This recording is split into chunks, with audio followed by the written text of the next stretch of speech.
During his trip to Beijing, the Russian Prime Minister stated that the increasing pressure from the West has led to a strengthening of ties between Russia and China. During a meeting with his Chinese counterpart in Beijing on Wednesday, Russian Prime Minister Mikhail Mishustin acknowledged that Western pressure is contributing to the strengthening of ties between Russia and China.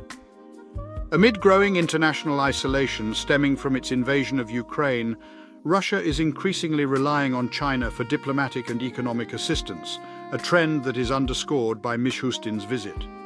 During his meeting with Chinese Premier Li Qiang on Wednesday, Mishustin avoided any mention of the 15-month-long conflict that China has refrained from criticizing in support of Moscow. Instead, the focus was on enhancing economic cooperation between the neighboring countries, who have joined forces to challenge the US's dominance in global affairs. Mishustin stated that the relationship between the two countries has reached an unparalleled level, which could be attributed to the heightened turbulence in the international sphere and the collective West's sensational pressure. China has expressed its desire to act as an impartial mediator between Russia and Ukraine in order to bring an end to their ongoing conflict. Despite this stance, China has placed responsibility for the situation on the West, which it accuses of provoking Moscow.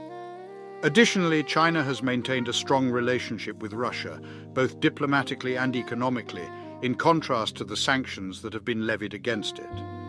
During discussions held in Kiev this month, the Ukrainian President, Volodymyr Zelensky, and other Ukrainian officials met with China's special envoy.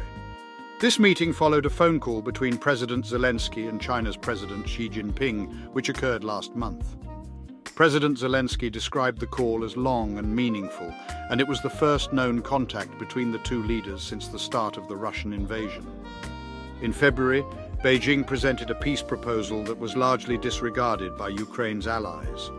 They remained insistent on the condition that Putin must remove his forces. Zelensky's peace strategy, on the other hand, involves 10 points. Among them is a tribunal that will be responsible for bringing to justice Russia's war crimes. Mishustin highlighted Russia's position as a crucial supplier of oil and gas to China and their shared history as communist allies, while avoiding any mention of the ongoing conflict. Mishustin stated that the citizens of China and Russia hold their varied heritage, culture, and customs in high regard.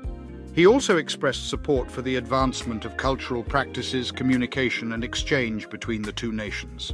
To support our channel's growth and ensure broader awareness, kindly hit the like and subscribe buttons. This will help us reach more individuals and disseminate valuable information. Thank you in advance.